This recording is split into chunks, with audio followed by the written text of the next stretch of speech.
Agora imagina se, hoje, você desencarnasse. Para onde iria sua alma? Você estaria pronto para acordar no mundo espiritual ou ainda muito preso ao que deixou aqui?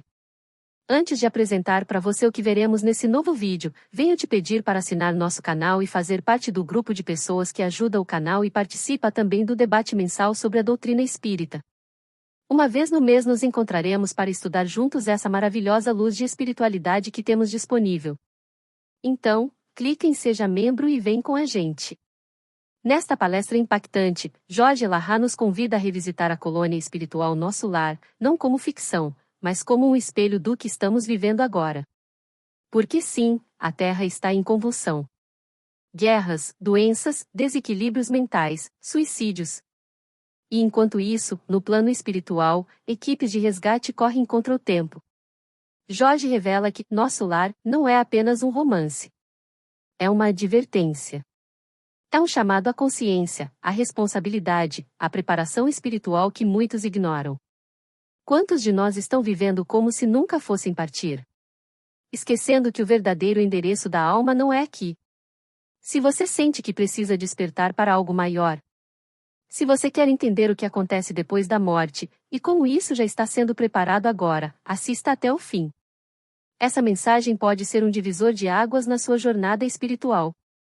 Se inscreva no canal. Compartilhe. Nosso tema de hoje vai falar especificamente sobre uma obra muito importante dentro da literatura espírita, uma obra chamada Nosso Lar. Essa obra, ela tem uma significação muito importante dentro do histórico do movimento espírita, pelo conjunto de revelações que ela trouxe quando veio a lume. Até a época em que ela ainda não havia sido publicada, uma vez que ela é de 1944, até a época em que essa obra ainda não tinha sido publicada, a visão que o movimento espírita possuía sobre o que fosse o mundo espiritual ainda não era como a de hoje. Apesar de nós termos uma série de relatos interessantes em O Livro dos Espíritos sobre a questão da manipulação dos fluidos, um conceito que depois estaria muito mais detalhado na obra A Gênese, de Allan Kardec. Apesar de no Livro dos Médiuns nós termos um capítulo específico chamado Do Laboratório do Mundo Invisível, capítulo 8 da obra, e apesar de termos também no livro O Céu e o Inferno uma série de relatos de entidades que falavam sobre sua situação no mundo espiritual, falando de facas, camisas com sangue, roupas rasgadas, e o Laboratório do Mundo Invisível, no Livro dos Médiuns, trazer muitas informações sobre objetos no mundo espiritual. Os nossos conceitos, as nossas ideias sobre como viviam os espíritos, era profundamente diferente daquela que temos hoje. E quando foi que isso mudou? Quando foi que o movimento espírita pôde ter uma leitura mais aproximada daquilo que seja o mundo espiritual? Foi exatamente a partir dessa obra. A obra chamava-se Nosso Lar. E vinha revelar uma realidade bem mais intensa na vida imortal do que aquela que nós imaginávamos. Até então, nós apenas tínhamos a informação de que a morte não existia e que os espíritos sobreviviam à morte, ou seja, que a vida prosseguia. Mas o que nós era o conceito de que era a vida mesmo, vida em abundância, vida com tudo aquilo que vida tem. Tanto que na introdução dessa obra, quando Emmanuel trata sobre essa discussão, ele fala que dizer que o homem nasce, respira e morre é muito pouco para dizer o que seja a vida na Terra, embora isso seja isso mesmo, a gente nasce, respira, vive entre os homens e depois desencarna. Então, dizer que isso é a vida terrena é a mesma coisa que dizer que os espíritos vivem do lado de lá. Então, André Luiz veio revelar para nós, na condição de uma espécie de repórter do mundo espiritual, como que os espíritos se organizavam, como que eles se agrupavam no mundo espiritual. Falando de diversas regiões do mundo espiritual, regiões mais felizes, regiões mais difíceis, reunindo espíritos ainda com graves conflitos emocionais, e lugares interessantes ainda não presentes na literatura espírita, chamados de colônias espirituais.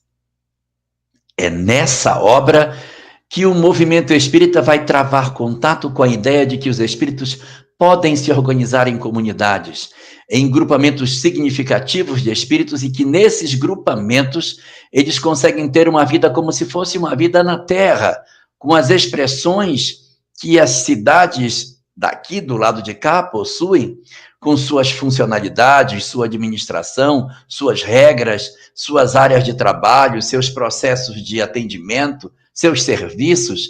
Então, é um conjunto de informações extremamente fascinantes que são trazidos por nós a partir da obra de André Luiz.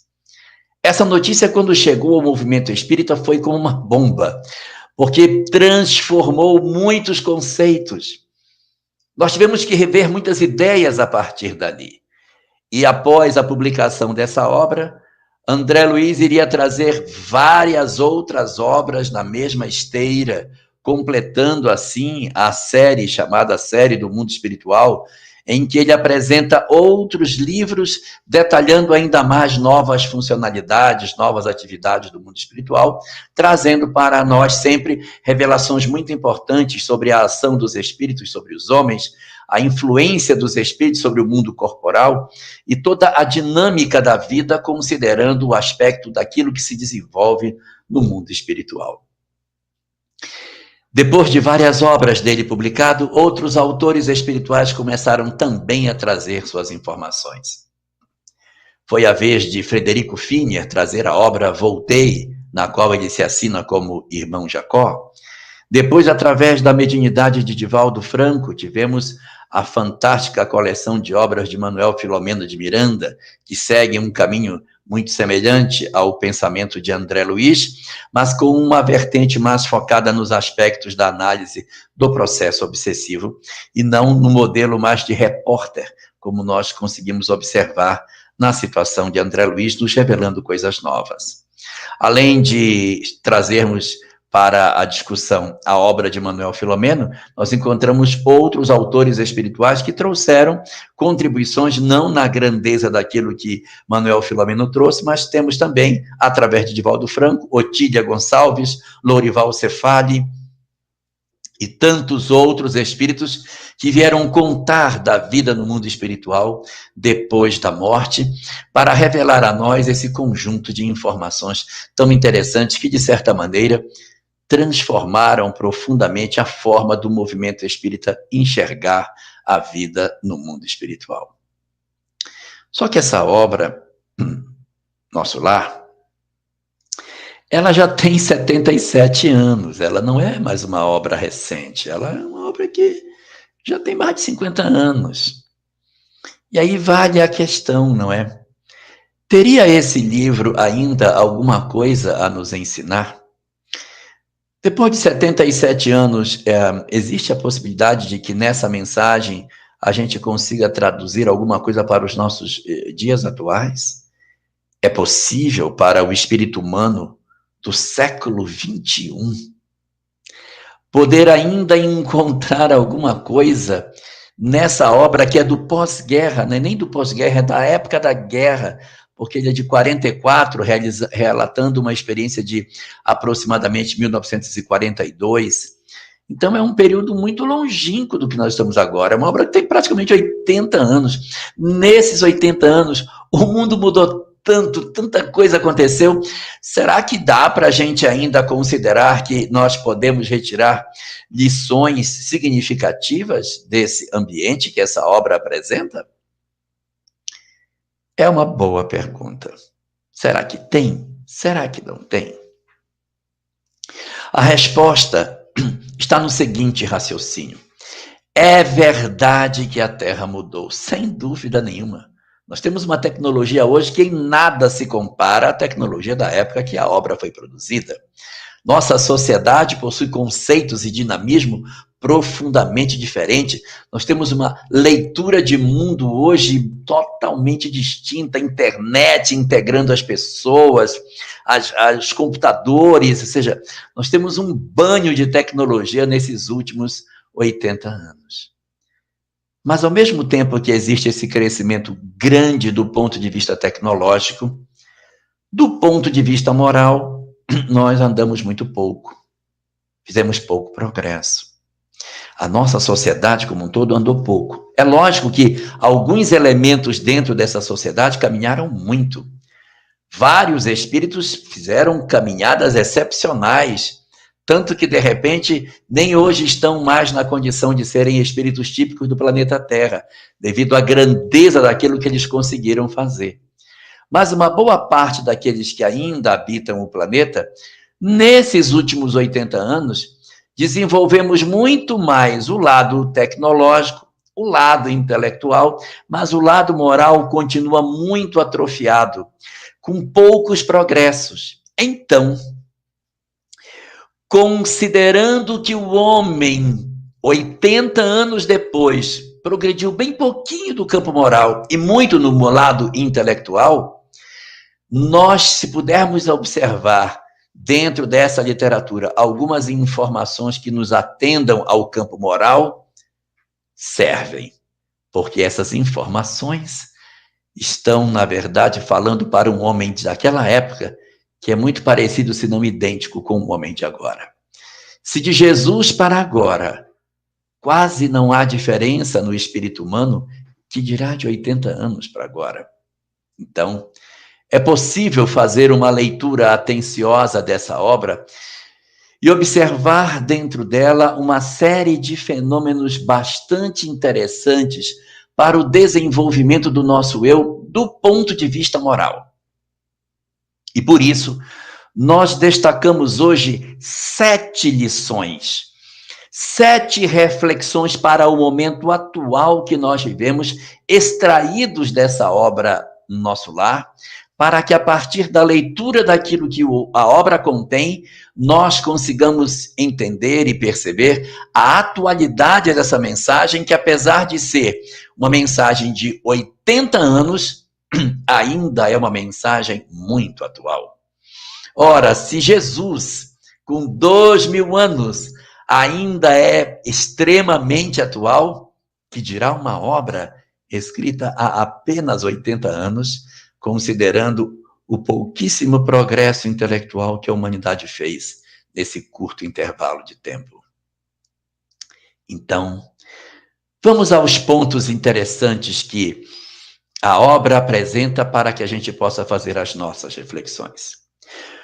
O primeiro ponto, a primeira coisa, o primeiro elemento que surge na leitura dessa obra é a existência da imortalidade. Esse é o eixo central dessa obra. Não há como você manusear esse livro sem se defrontar com essa informação. Existe vida após a morte. A morte não destrui as nossas vidas. Ela destrói os nossos corpos. Mas a morte não destrói as nossas vidas. Resultado por conta disso. Quando a gente observa a obra acenando para nós o fato de que a morte não destrói a vida humana, mas sim somente o corpo, nós vamos nos defrontar hoje com uma realidade muito singular na história. A humanidade hoje atravessa uma pandemia. A humanidade hoje está a braços com notícias diárias de uma quantidade muito grande de pessoas que estão desencarnando. Isso não significa dizer que a gente está falando isso para apresentar a ideia de que ninguém deve sofrer com o processo da desencarnação. Não. A desencarnação é um fenômeno doloroso para a espécie humana. E dói, é ruim. Você ter alguém que você ama e, de repente, você ter que se despedir dessa pessoa, sabendo que você não vai ter mais, pelo menos na vida física, aquela companhia que você tinha antes desse companheiro. Então, essa percepção de que a vida mudou, de que esse companheiro não é mais aquele que estava antes com você, ela é muito importante para a reflexão desse momento atual. E a obra vem exatamente nesse sentido, encher a nossa crença da certeza de que a morte não existe. Nos dias atuais, Existem muitas pessoas que estão perdendo a sua lucidez em função da possibilidade da desencarnação. Não se quer dizer com isso que a gente não deve ter preocupação, que não deve se cuidar, que não deve ter saudade. Não, tudo isso é justo. Ter a preocupação com os cuidados de higiene, com certeza. Ter a sensação de que a gente precisa de socorro é justo. Sentir saudade das pessoas que se foram é justo. Mas não é pelo fato de nós termos essas percepções que o pânico vai tomar conta dos nossos corações e que o pavor administre os nossos atos, nos roubando a lucidez e nos empurrando na direção do desequilíbrio, da depressão, do pânico que muitos indivíduos hoje estão atravessando pela sensação de que se a morte lhe escolher, tudo vai acabar. Então é aí, nesse primeiro ponto que a obra nos acena, nesse primeiro momento em que ela reflete conosco sobre isso, nós vamos tirar a primeira das lições. A morte não existe. Portanto, apesar de todas as nossas dores e dificuldades, que são razoáveis, nós todos temos a informação de que sim, a morte é um fenômeno que separa fisicamente as pessoas, é verdade, mas os nossos amores vivem, nós também viveremos, nós também nos reencontraremos, nós também teremos a oportunidade divina de, depois da nossa desencarnação, reencontrarmos com os amores das nossas vidas e refazermos as nossas histórias. O momento que o Espiritismo nos oferece de reflexão sobre a imortalidade é fundamental para que nesse período de pandemia a sensação de paz nos tome, para que a gente perceba que mesmo que a morte nos colha nos seus braços, a imortalidade, que é o maior dom que Deus nos concedeu, permanecerá conosco e nós aguardaremos aqueles que são os nossos grandes amores quando for o momento correto de nós nos reunirmos. Essa é a lição número 1. A lição número 2 que advém do livro é uma lição extraordinária, porque ele está no mundo espiritual e ele é socorrido por uma equipe que vai até o local onde ele se encontra e faz o socorro dele. Quem foi que intercedeu, que pediu para que essa família, esse grupo de espíritos pudesse ir em socorro dele? Quem solicitou foi sua mãe. A mãe. O que mostra para nós que nós não somente vamos continuar vivos após a morte, como que também os nossos laços de família não irão se dissolver com o fenômeno da desencarnação. O medo que nós temos de repente desencarnarmos, ficarmos perdidos, meu Deus, será de mim? Nossos amores nos acham dentro da escuridão, porque o amor tem olhos para ver no escuro. O amor não faz nenhum movimento de nos abandonar, ao contrário, o amor continua segurando nas nossas mãos, mesmo quando a morte nos alcança. Então isso é muito bonito, porque além de nós termos como primeira das grandes descobertas que a morte não existe, a segunda é que os amores não se desfazem.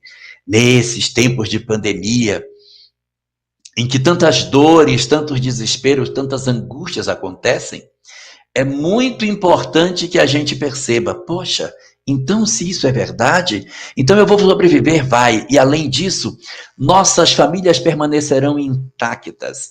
Os laços de amor que nós temos permanecerão vinculando as nossas almas do lado de lá. Quanto mais eu tiver estreita relação com os meus familiares, maior é a intensidade da busca do lado de lá. Então nós vamos encontrar esse processo muito claro logo no começo, da mãe dele intercedendo. E no corpo da obra, vários laços familiares que transcenderam a morte e se reencontram no mundo espiritual, mostrando para nós que nada pode deter a força do amor. O amor rompe todas as barreiras.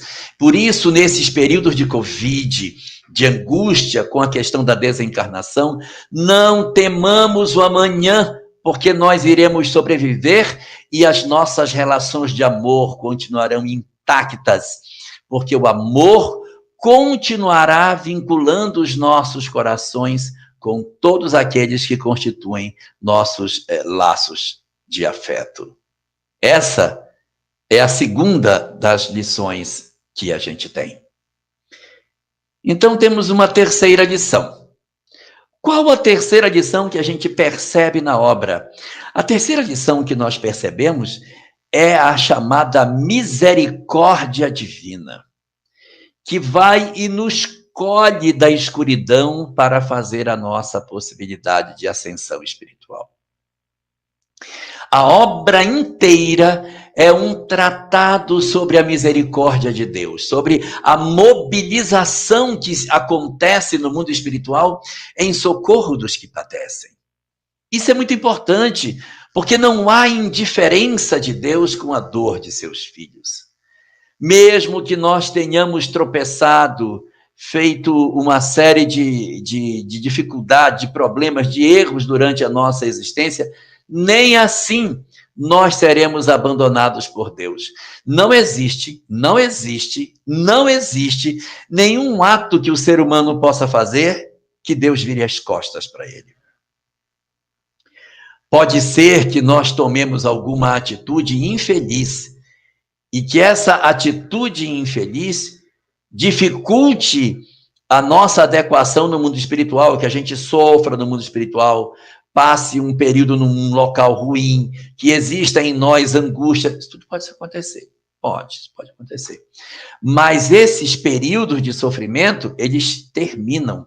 Porque ainda que os nossos erros sejam grandes, a misericórdia de Deus é ainda maior.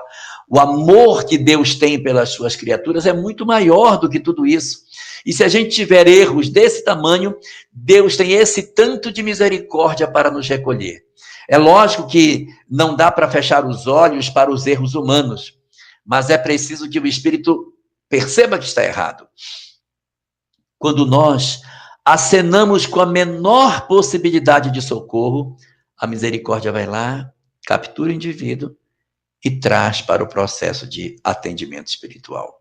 Então, essa beleza de saber que nós não estamos abandonados, ela é fundamental para nós podermos atravessar esse período de perturbação que a nossa humanidade está passando. Muitos de nós temos muita preocupação. Eu sei que tem vida após a morte, mas eu tenho medo do meu futuro. Eu fiz muita besteira.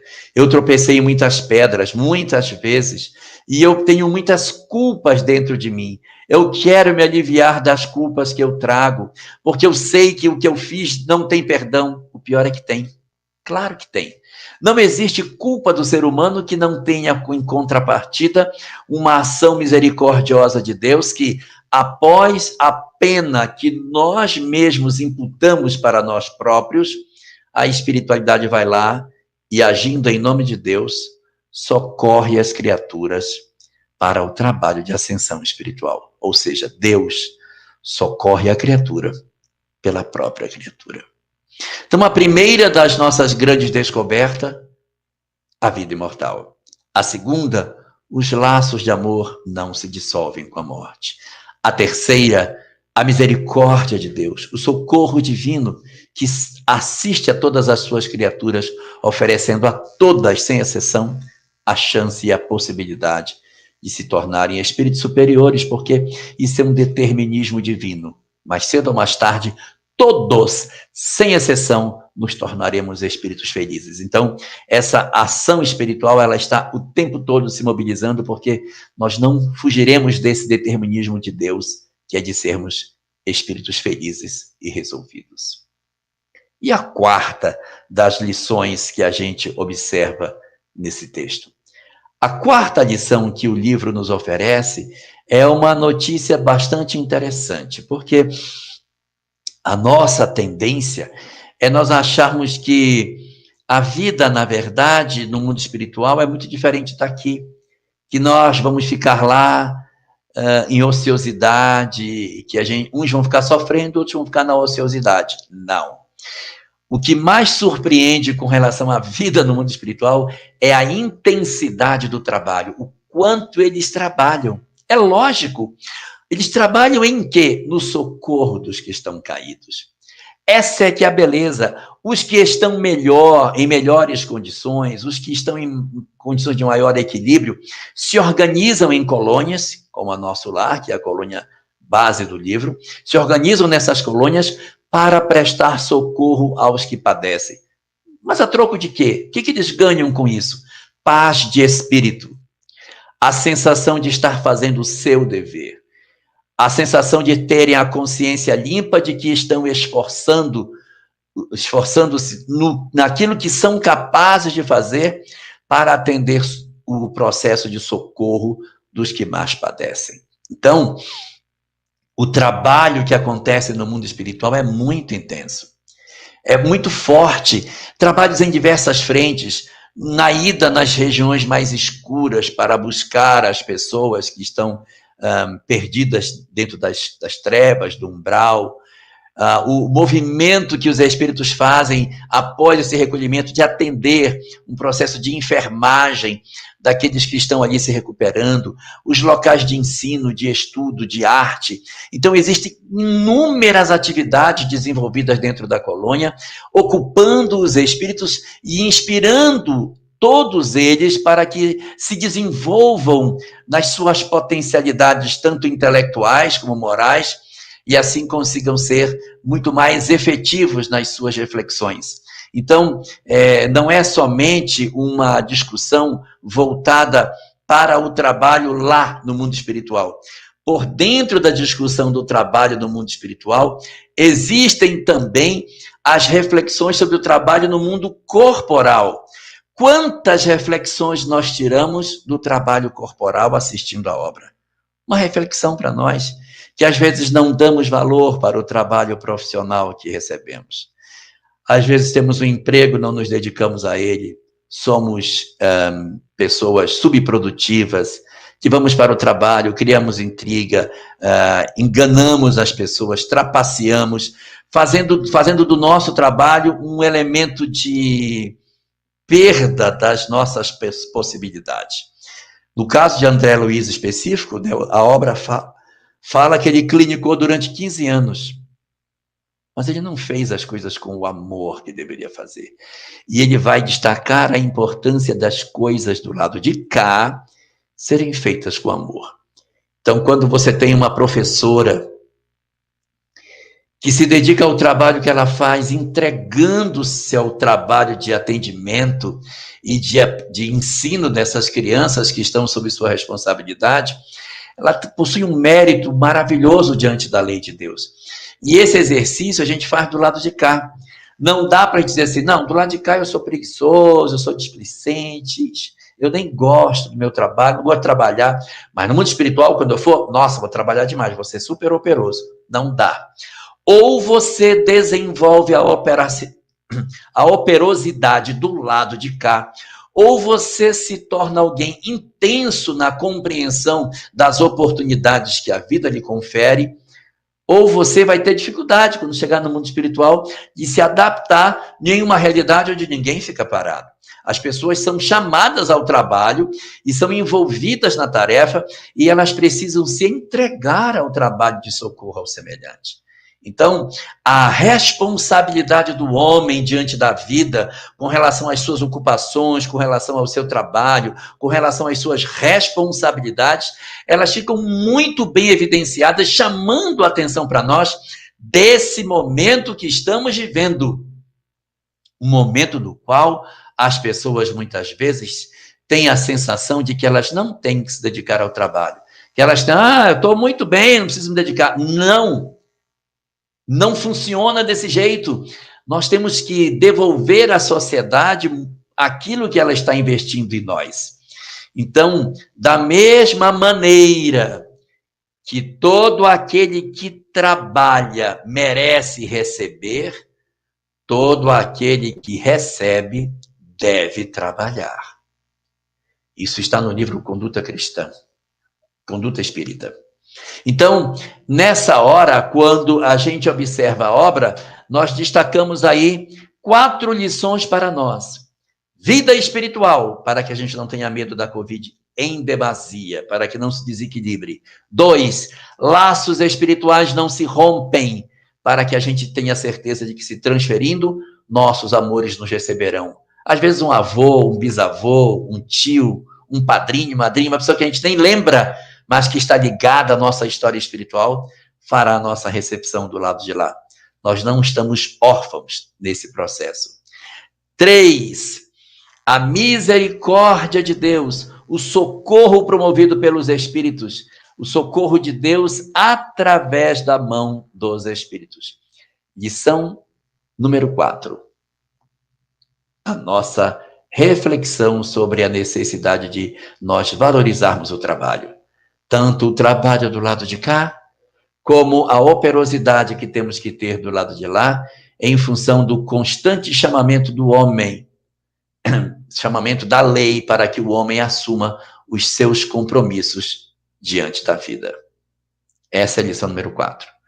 A lição número 5 talvez seja a mais próxima de nós em todo esse fenômeno que a gente está vivendo hoje. A obra relata em alguns de seus capítulos que naquele período em que a obra estava sendo escrita, estava acontecendo na Terra a Segunda Guerra Mundial. Ou seja, uma calamidade, um fenômeno de desencarnações coletivas, uma convulsão na Terra em função da guerra, inspirada pelo ódio, pelo desamor, pela violência.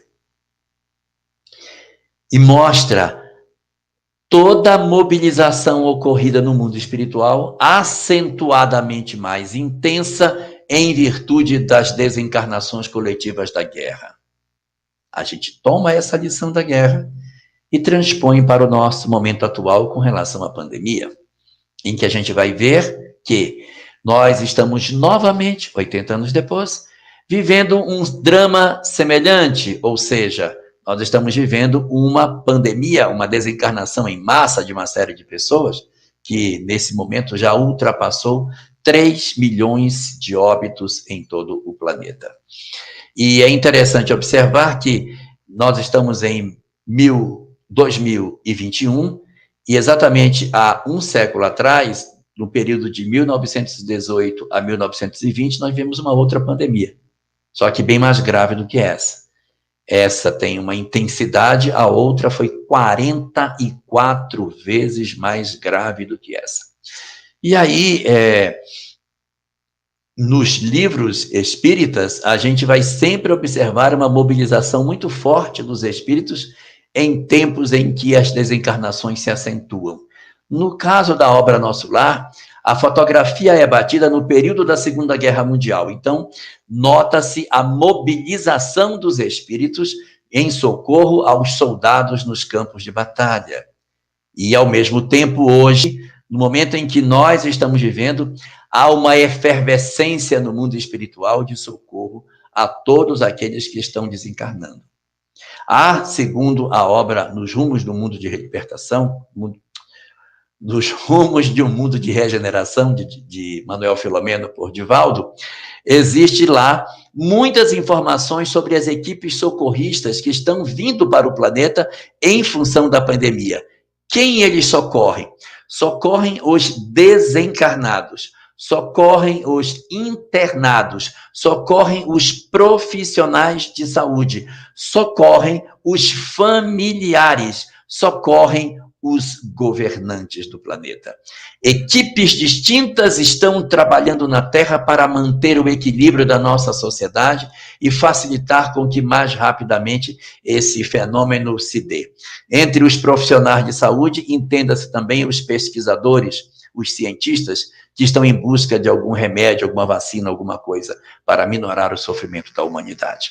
Daí, essa mobilização espiritual que acontece do lado de lá da vida, durante a Segunda Guerra Mundial, pode ser transposta para o momento atual.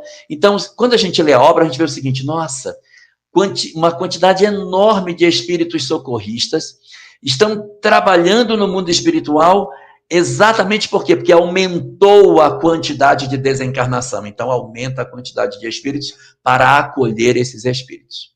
Então, no momento atual, em que nós estamos de novo vivendo um processo de desencarnação coletiva, aumenta a quantidade de espíritos em socorro. Só que não só para atender os desencarnados, mas todos esses grupos que falei ainda há pouco, que estão envolvidos diretamente no processo da pandemia e que necessitam de auxílio. Então, nessa hora, enchem os nossos corações, eles enchem-se da certeza de que nós estamos cuidados. Quando, diante desse cenário, nós observamos a semelhança dos dois, é passível de nós dizermos assim, então quer dizer que é provável que exista também uma mobilização no mundo espiritual por conta dessa pandemia? Sim, 1000 vezes sim.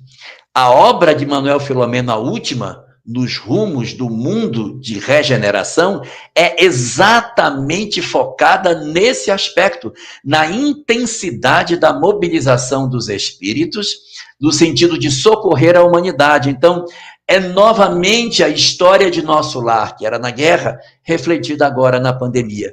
Não estamos desamparados. Não estamos sozinhos. Nada justifica as nossas aflições, as nossas angústias. A atualidade da obra se mantém, porque a mobilização daquela época, que era pela guerra, se justifica hoje por um processo doloroso como o que nós estamos atravessando no presente. Portanto, nós vamos encontrar aí a reedição desse fenômeno de socorro do mundo espiritual, exatamente em função da necessidade da desencarnação de muitas pessoas. E alguns podem dizer, mas esse pessoal veio de onde, né? Deus criou esses espíritos para estarem aqui? Não. Eles migram de outras regiões do mundo espiritual para dar socorro aqui. Eles são espíritos que não são ligados diretamente ao planeta Terra.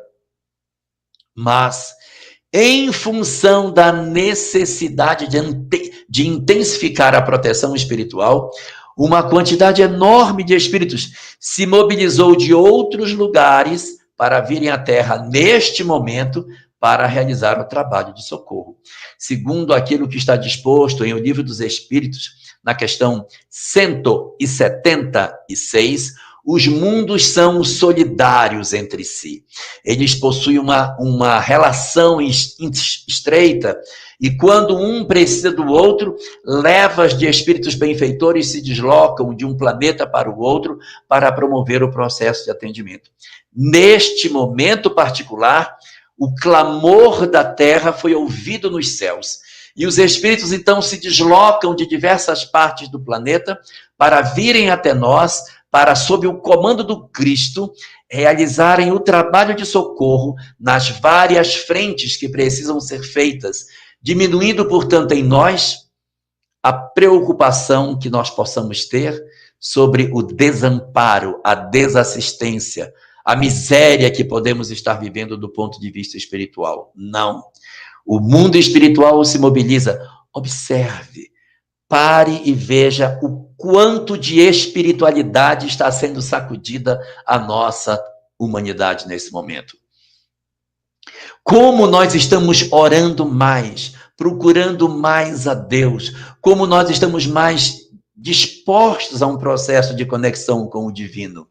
No meio dos escombros de tantos sofrimentos e de tantas dores, nós podemos recolher aí as virtudes que nascem dentro de nós a partir do momento em que as nossas provas e as nossas dores acenam com a possibilidade de mudança. E não é somente por esse instrumento que a gente evolui, mas neste momento a Terra pode dar um grande passo no sentido de compreensão da vida e de desenvolvimento dos seus valores, quando ela revisar, se ela assim fizer, os seus conceitos sobre a vida. Porque, ora, se uma pessoa que passa por uma experiência de quase morte, quando ela volta, ela vem frequentemente muito mexida nos seus valores, muito modificada nos seus ideais, o que não poderá fazer a Terra com milhões de pessoas que viveram a experiência de quase morte e voltaram? Se esses milhões de pessoas se predispuserem a fazer uma leitura diferente de mundo, teremos uma sociedade diferente. E se os bilhões de pessoas que perderam seus entes queridos, que estão apunhalados pela saudade, que estão sofrendo as angústias das perdas dos seus entes queridos, do seu modo também, mesmo que não tenham feito a experiência de quase morte, mas a dor da perda, a percepção de que os perdões e os eu te amo precisam ser ditos antes que seja tarde. Se esses companheiros também despertarem para aquilo que a Covid está fazendo, que mundo maravilhoso nós não poderemos construir se de cima das nossas dores nós conseguirmos construir uma sociedade melhor. Então, esse cenário de aparente sofrimento e desesperança pode ser, na verdade, o alvorecer efetivo de uma nova forma de interpretar a vida quando os homens aprenderem a valorizar o simples e a destacarem nas suas vidas a importância das relações entre os homens. Mas isso é só o quinto. Ainda tem mais duas grandes lições. Uma outra grande lição que nós recolhemos dessa obra é como funciona a lei de causa e efeito. Nós vamos encontrar nessa obra diversos capítulos, mas muitos capítulos, que fala de como se vivia na Terra, como está no mundo espiritual. Pessoas que tinham determinadas condutas durante a vida física, como que elas estão do lado de lá da existência? O que aconteceu com cada pessoa? Vamos encontrar um caso, por exemplo, de uma pessoa, de um senhor, que devia para uma outra pessoa. E o devedor, o credor, esmagou o devedor nas mãos, destruiu a vida dele, o infelicitou completamente. E aí dizemos, nossa, que loucura tudo isso. O que aconteceu? O credor, em função não só disso, mas isso demonstra muito da personalidade dele, ele fez muita bobagem durante a vida. Esse processo da cobrança extorsiva é só mais um capítulo na história dele. Ele fez muita bobagem. E quando ele desencarna, ele não está num lugar bom. Ele está num local muito ruim, péssimo. Mas o devedor, aquele que aparentemente está todo destroçado, está no mundo espiritual numa condição muito melhor. Está bem. O credor é o pai do André Luiz. O devedor, uma outra pessoa. O pai do André Luiz, numa condição sofrível. E o devedor, no mundo espiritual, bem. Sem peso de mágoa, de ódio, conversa com o André Luiz, sem aquele sentimento de ranço do que o pai fez com ele, embora todas as vicissitudes que o devedor teve que passar em função do credor. Quando chega do lado de lá, a gente vai ver o resultado daquilo que nós fizemos. Nós vamos encontrar o caso de uma mulher que durante a última existência ainda estava envolvida nas teias da escravidão. Uma mulher que escravizou, e a escravidão terminou em 1888, a obra é de 1944, relatando fatos de 1942, mais ou menos. Então, ela está no mundo espiritual há aproximadamente aí uns 50 anos, no mínimo, sem saber o que aconteceu. A escravidão já tinha acabado há 50 anos e ela continuava ainda tendo a leitura escravocrata. Ela tem no mínimo 50 anos, porque ela pode ter desencarnado antes do fim da escravidão. Pode ter desencarnado 20, 30, 40, sei lá quantos anos antes. Mas ela estava com a sua mente congelada e numa região extremamente sombria, exatamente pelos perfis de conduta que ela tinha, pelos valores, pela impiedade, pela crueldade do ser humano. Então a gente vai ver a lei de causa e efeito exposta, nua e crua diante de nós. E vamos ter a possibilidade de encontrar um capítulo, capítulo 31, no qual uma mulher profundamente comprometida na área da saúde, em virtude de ter sido uma mulher que realizava abortos em outras mulheres, ela aparece no mundo espiritual profundamente perturbada, defendendo as suas ideologias ainda, pedindo socorro como se fosse um ser que realmente estivesse arrependido, e ao lhe ser negado o socorro, porque ela de fato não estava em condições ainda de ser recolhida, ela altera profundamente a sua personalidade e se revela como uma mulher agressiva, um espírito profundamente perturbado. E aí você vai observar nela o resultado dos valores que a gente cultiva. Quanto mais nós cultivarmos valores próximos do amor, tanto mais felizes nós seremos. Quanto mais distantes desse amor e do bem estivermos, mais difícil será a nossa realidade. Uma reflexão para agora, para os nossos tempos presentes, para que a gente não pense que não vai ter consequência o mal que fazemos, para que a gente não ache que, de repente, chegando no mundo espiritual, eu faço 2 Pai Nosso e automaticamente eu já estou modificado. Não funciona dessa forma. O ser humano precisa ter uma identidade com o bem. Nós não podemos ter uma crença de que a gente sai do mal para o bem num pulinho. Não sai, não. É preciso disciplina para que o mal seja retirado de nós. Há muitos companheiros que dizem, não, eu li o Nosso Lar e eu descobri que a gente vai para lá, se estiver passando mal, estiver assim, uma situação ruim, é só fazer uma prece que eles vêm e socorrem. Não funciona desse jeito, não é a prece. É dentro da alma que aquilo precisa sair e se conectar com o divino.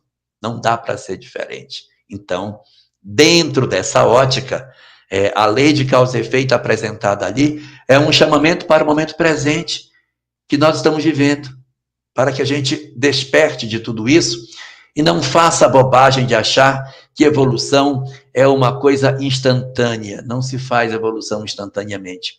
Nós temos que construir dentro de nós os valores que a gente precisa alcançar.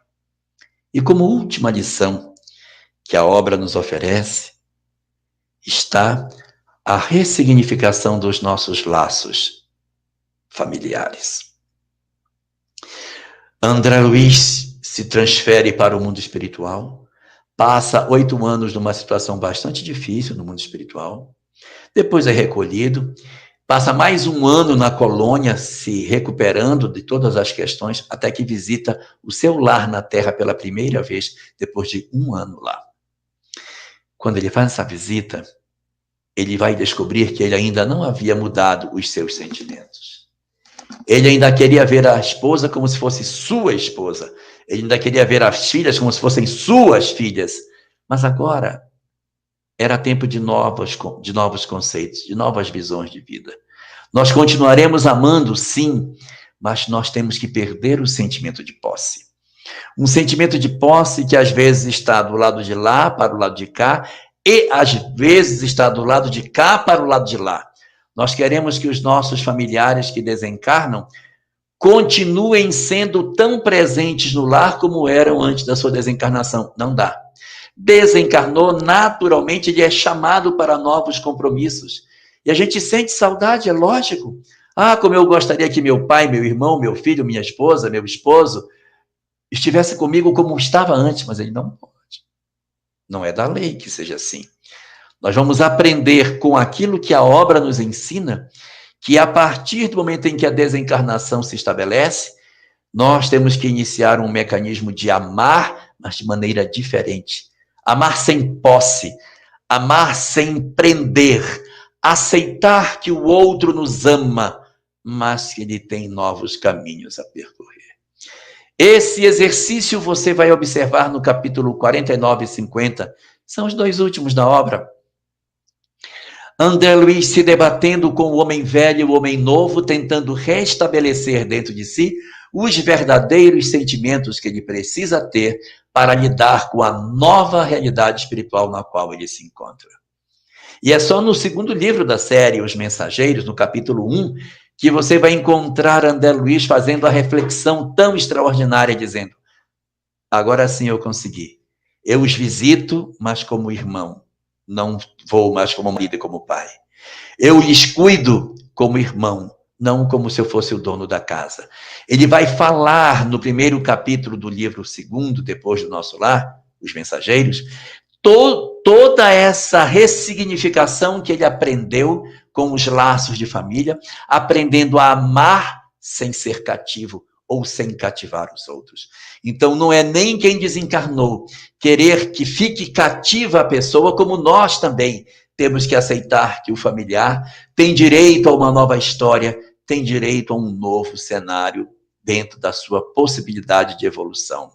Então, nesse nosso dia de hoje, retirado para celebrar as reflexões sobre o livro Nosso Lar, dá para dizer, sem sombra de dúvida, a obra continua atualíssima para a investigação do nosso eu profundo, para retirarmos dele as lições que nós tanto precisamos para a harmonização nossa interior, guardando como fundamento desse processo de mudança esses 7 pontos para iniciar o nosso trabalho de análise da obra para os tempos atuais. Primeiro, a compreensão da vida futura, para que o temor da morte não nos gere pânico. Segundo, a compreensão de que os laços de família não se rompem com a morte para tirar de nós o medo de que seremos almas abandonadas no além. Terceiro, a compreensão da misericórdia de Deus, que descerra diante de nós sempre a possibilidade de recomeço e de reorganização das nossas emoções. Quarto, o trabalho, como sendo o elemento essencial que aponta o progresso dos espíritos, não sendo admitido ninguém que esteja do lado de lá a serviço do bem e que esteja improdutivo. Todos, para estarem ligados ao bem, estão produtivos, atuando, realizando no bem, porque isso lhe traz paz de consciência. 5, as chamadas provas coletivas, o impacto das provas coletivas do mundo espiritual e as mobilizações, olhando o nosso cenário hoje da Covid, da pandemia, e os conflitos que a gente está vivendo e os naturais processos de socorro que estão ocorrendo no mundo espiritual em prol da humanidade terrestre nesse momento, tal como aconteceu na Segunda Guerra, acontece agora, e a gente com isso tira uma lição. O mundo espiritual está se mobilizando. Temos que fazer a nossa parte. Sexto e penúltimo, as reflexões sobre a lei de causa e efeito.